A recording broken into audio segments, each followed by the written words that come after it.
Sitôt la prière effectuée, c'est à un étonnant rituel que se livrent les fidèles musulmans dans les rues de la capitale nigérienne. Des piquets entrecroisés sur lesquels sont fixées les carcasses des moutons fraîchement sacrifiés.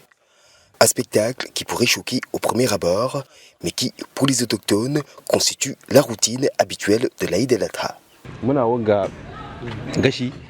Après le sacrifice, nous enlevons la peau du mouton ainsi que les organes. Ceux qui sont comestibles sont nettoyés et préparés à part par les femmes. Nous mettons ensuite des piquets pour bien étendre la carcasse avant de la mettre au feu. Après la préparation vient l'étape de la cuisson tout aussi atypique.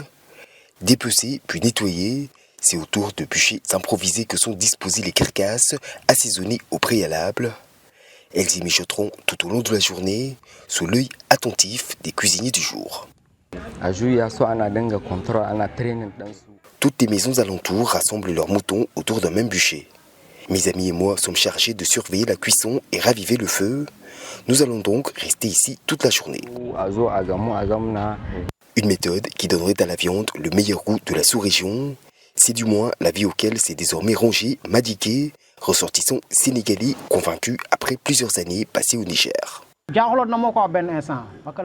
Au début, j'ai été surpris de voir qu'ils embrochaient la carcasse pour la cuire, car je n'avais encore jamais vu ça. Mais ensuite, j'ai découvert que la viande avait très bon goût et j'ai tout de suite adopté cette technique. Un goût que l'on ne peut malheureusement vérifier qu'au lendemain de la fête. Gorgé d'huile et après toute une journée passée à cuire, seuls quelques téméraires se hasarderont à une bouchée de viande, au risque de se brûler la langue.